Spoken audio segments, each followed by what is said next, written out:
Isa na namang magandang umaga para sa inyong lahat. Ay, tanghali na pala. Ito nga pala yung nangunguha kami ng damo pang pakain sa baka. Kung tawagin dito sa amin ay sakate. Kaya kami ngayon ay tanghali ng mga mga bandang alas 12 na yan. Kasi marami kaming ginawa dito sa bayan. Kaya ngayon ka lang kami napang sakate. May kainitan na nga rin yan. Tsaka nga pala kung hindi ko pa nakapollow, baka naman. And then, eto, tamang kukuha-kuha kami ng damo para sa baka naming may anak.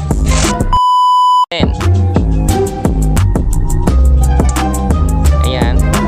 Kasama ko pala dito si Papa at yung mga kapatid. At yung mga kapatid ko nga pala yung nagbibideo sa amin dito. Karena maganda naman yung kuha ng video. Then yan, patuloy pa rin sa ating pag-sakate. Yan. At thank you nga pala sa mga sumusuporta sa atin. Shoutout sa inyo. Isang malaking shoutout para sa inyo. At sana supportahan nyo pa rin yung mga susunod kong mga video yung gagawin. At sana magustuhan nyo pa rin. At please, paki-like na rin mga kapatid.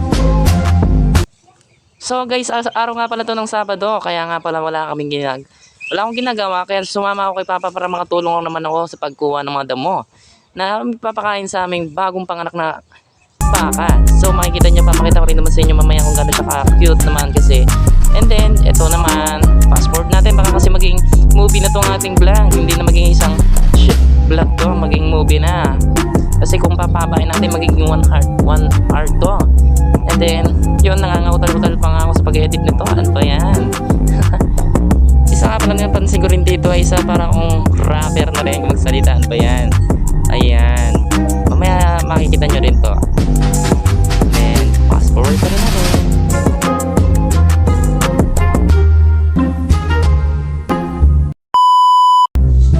Ito na nga guys, andito na ako sa may papuntahan ko para i-atid yung pagkain ng aming baka. So ngayon makikita nyo na kung gaano kaganda yung aming bakang bagong panganak. So bali lalaki nga yung aming baka. Ito na, andito na ako pababa. So pababa yan. Kita nyo naman guys, tuyot na tuyot yung mga damo. Kita mo ko sobrang linis na kasi sa sobrang init. Ayan, ayun nga pala yung baka namin. Mamaya lalapit yan. Mabilis na rin palang tumakbo kahit na 1 week pa lang. Bali, barako nga pala yung aming baka na yan. Ayan na. Tsaka ko na lang pinapakuha sa kapatid ko. Hindi kasama ko nagbibideo habang naglalagay ako dito. Sobrang dami ko na nilalagay din damo dyan kasi kailangan niya yan kasi sa isa naming baka kasi siya may pinapagatas na anak. So nandun yung isang baka namin. Ayan na.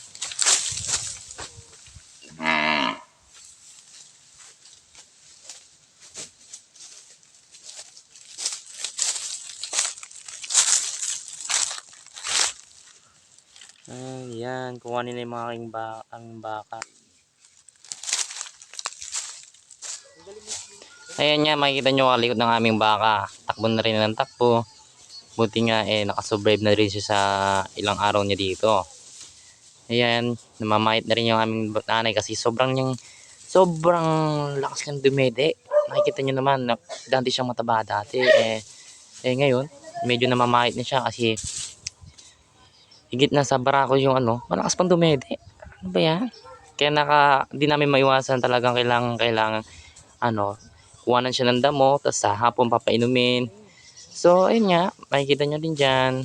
Tapos mamaya lang din pupunta ko rin yung aking baka na isa, lalagyan ko rin ng pagdamo. Ayan, pupunta na natin guys, let's go.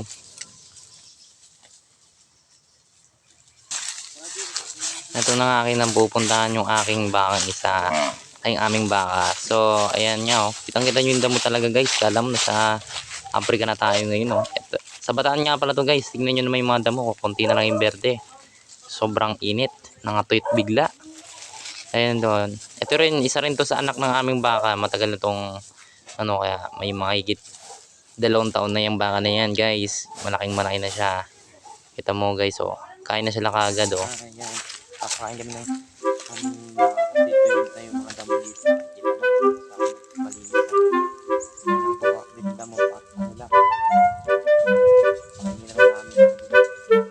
Kasi namin baka guys may anak na kaya dadala kami talaga ng pagkain.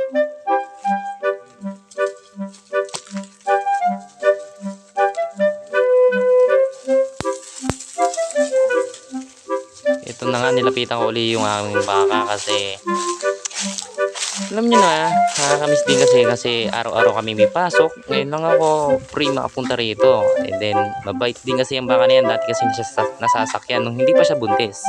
And nung buntis siya, bawal siya sasakyan kasi alam nyo na, delikado para sa may mga buntis yung mapagpersa. Yun. Hindi namin siya sinasakyan. Ayan, takbo pa rin na takbo yung bakang malito. Ayan, malikot yan. Ayun nga pala yung bakang yan, alagang-alaga namin kasi binibigyan namin ng pagkain, inumin, tapos gamot din para sa mga nagiging sugat nila. Kasi ayaw din talaga namin siyang masugatan kasi minsan lang kasi yan sa isang taon o minsan pa nga 2 taon bago pa magbuntis yung aming baka. So, doon na lang. Thank you guys.